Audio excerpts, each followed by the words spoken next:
Hello everyone and welcome to another speed paint. Today I'm going to be drawing one of my D&D characters. Now I haven't actually played this character yet. One of our friends wanted to run a Curse of Strahd campaign, but they're pretty busy, so we haven't gotten around to that yet. But this is kind of my first elf character, and I was more comfortable sort of making this character an elf because usually I don't play elves because I'm terrified of the concept of immortality and I find it super unappealing. So generally with elves I'm like, I don't know if I want that to be that, to live that long. And I know that in sort of some stuff like elves don't live forever, but I feel like in most things they're implied to live for a really, really, really long time, and that to me, again, is just super unappealing and terrifying, and I absolutely hate it. So I was like, I don't think I will actually, but with this Curse of Strahd campaign, usually whenever there's sort of the offer for one-shots, I'm really interested in playing characters that I wouldn't typically play because I don't have to be them for very long. So I really wanted to sort of kind of experiment with that concept of immortality and or just living for a really long time and seeing a lot of your loved ones and friends and this and that kind of die and being okay with that to a certain extent, or learning to live with that as sort of a part of your life. As I mentioned before, this character is an elf, specifically a moon elf. Their name is super duper long because if I was going to make an elf, I had to give them a ridiculously long name. So their name is Ruvain Arkenemitor Deereth Solianaren Mesechina.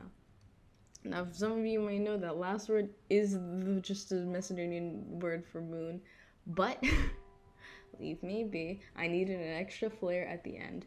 I just looked up like a bunch of prefixes and suffixes for like elvish names and stuff that had to do with the moon because this character is a moon elf, yeah, but also a cleric, a twilight cleric, which is basically like a moon cleric more or less. I really sort of just wanted to ham in on that aesthetic and that sort of, the sort of celestial vibes and this and that. You know how it be, how it do. I just really wanted to hammer that home. With this character, much like a lot of my other D&D characters, I've projected heavily onto them, or at least in a way that's sort of an aspiration. Because the way I make a lot of my D&D characters is I give them sort of like a fatal flaw that I have, or something that I experience in a way that can be sort of honed in on and heightened to a certain extent. Like with my other character, Elias, who is a lycanthrope tiger, he deals with sort of like a lot of self-hate and self-doubt. His sort of turmoil does come from a more like religious aspect, whereas mine does not, but there's still sort of this aspect of when I was sort of coming to terms with my like sexuality and things like that, of sort of this disgust and self-hate and just uncertainty about a lot of things, and trying to sort of justify it away so that's kind of what I want to do, or what I usually do with my long-term D&D characters, whereas with a lot of my short-term D&D characters, with maybe the exception of one, which is Archeon, I tend to go for like sort of aspirational kind of characters. So with Ruvain specifically, I wanted someone who was super comfortable with their immortality. Because again, as I mentioned before, that to me is absolutely terrifying. To live that long is such a horrific thought to me. It genuinely scares me. And I just wanted someone who was so comfortable with that and who was so sort of, I don't want to say pretentious, but kind of just very chill about the whole like existing thing, just existing in general, and the whole Well, even if reality is fake and nothing is real, that doesn't really matter because ultimately we're all still here. We're all still playing this game of make believe and no one's stopping. And if you do stop, no one else is going to be like, "All right, we're done playing." So, we're in it for the long haul, real or fake, I don't care. And I really liked that concept of someone who was just so comfortable with existing, no matter if that existence was true or false. It was, as long as it was like true enough for them, then that was good enough. And I also really liked sort of the idea, I guess, of also them being super chill about, I guess, their perceived self to other people, because that also doesn't really matter to them at all. They use like any pronouns, they don't really care about that kind of stuff. To them, that's very secondary and very. It's something that is kind of obviously important to them as sort of like an identity and things like that, but it's also something that isn't important in the sense that it's just who they are, and like they're just chill. They're just no existential dread about it, no skerfuffles, no nothing. They are just in the purest form very, very okay with everything. They've lived so long and they've seen so many people die and they've experienced so much that at this point it's like, I'm just here for the ride, baby. If I die, I die. What's up? And again, that nonchalantness about everything is something that I wish I could achieve. I'm a very, very anxious person. I'm constantly stressed about like so many things, and I'm constantly filled with existential dread, especially like when I'm going through like my depressive episodes. I always get sort of like very existentially suicidal and just very upset all the time. And it's nice to play characters who reflect that and who I can project onto in a more sort of intimate like level of, this character is in essence kind of me because I also struggle with these things. And I think there is merit to making characters who are like you, who do struggle with things that you struggle with, because in play there's always the sort of curated potential to be able to work through those things, or to be able to find a different perspective of those things and make yourself feel better about them. Um, in my experience, playing characters as well who reflect things that you want to be is extremely helpful as well, in the same way that it can be cathartic to play a character who does struggle with the things that you struggle. Because, for example, I have another character, Archeon. You guys have maybe seen me talk about him a lot. I love him to bits. He is my everything.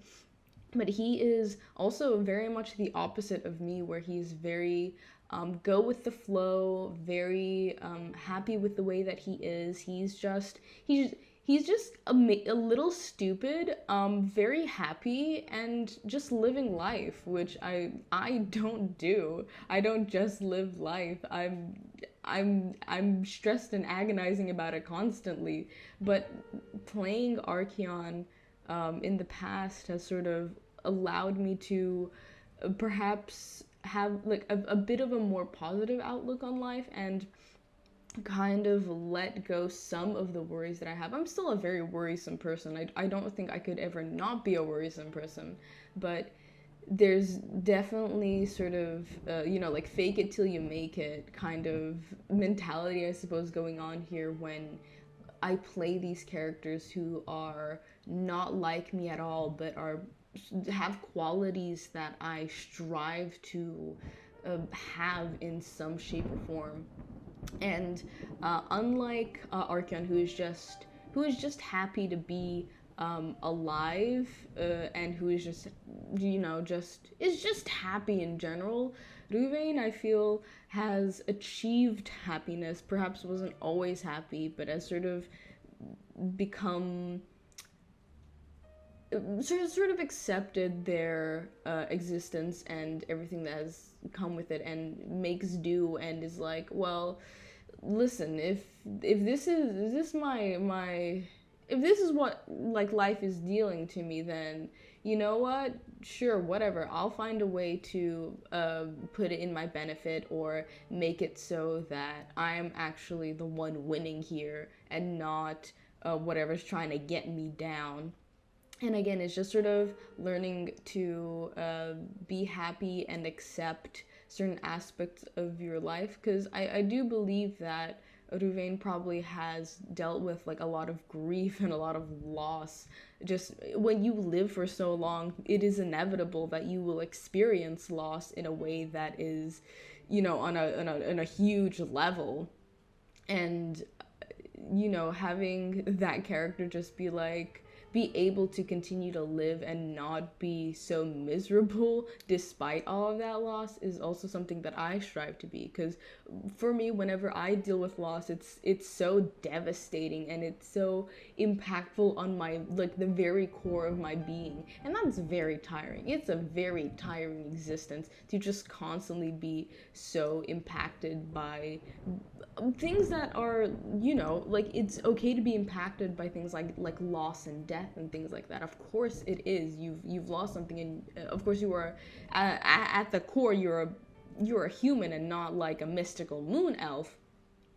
But still, I feel as though a lot of the times the way that I deal with grief is so detrimental to my being. It's so taxing and tiring, and it's just I want what Ruvain has of being able to still continue as a person and as a being even after everything. I think that's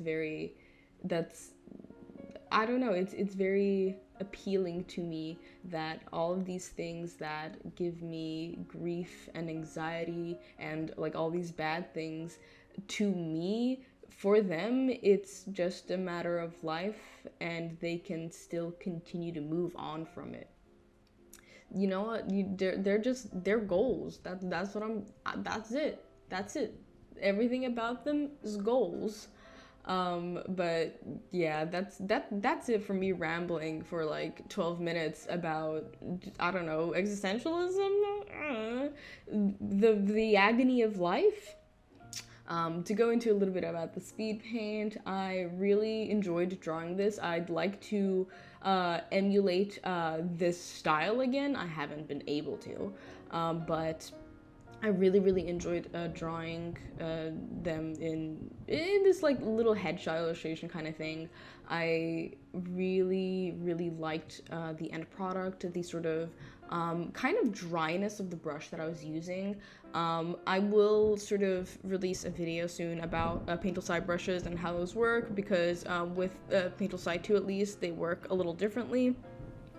But I really liked the end product, and I really like this brush. I think at the time it was called Katra, but now it's called Elias after my D&D character. But it was just a lot of fun. Also, you can see I pull up a reference of them at some point. And their outfit there and their outfit here is a little different. It's just a minor sort of like aesthetic kind of things that I thought would look nicer within the painting versus sort of the very quick rough sketches that I had for their design and things like that. But I also really wanted to do something with the background where it was like weird and flowy and kind of like with lots of lines or something, but that became too messy and too much, so I was like, nah, I don't think I will. Goodbye. But besides that, I really like the way that this turned out. Hopefully I'll be posting more. I'm truly trying. This has been sort of like in my drafts for a while. So, you know, just a lot of things in my head going on constantly. Also, I forgot to mention this, but while conceptualizing it, I love putting like a circle around people's heads because I just think it's beautiful. But this one time it actually does very much fit because it's sort of like, you know, halo imagery, and they're a cleric, but it's also the moon, and it's like, haha. Also, my goal is to play every single type of cleric because cleric is my favorite class, and it is the best class objectively. It is beautiful. I love clerics. They're so good. They're wonderful. Wonderful. Also, with almost every cleric that I have, the religious aspect is either overlooked or part of the reason why they are kind of miserable, or there's some aspect of questioning faith. But with Ruvain, it's more like, yes, the moon mother, blessed me. Oh, the moon, yes. And it's like, yes, be you, be spiritual and happy with that instead of miserable. Live and prosper, my child. Live.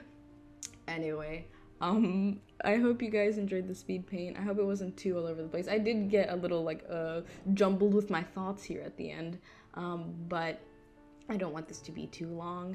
Anyway, I hope you all enjoyed this speed paint, and I will see you guys next time.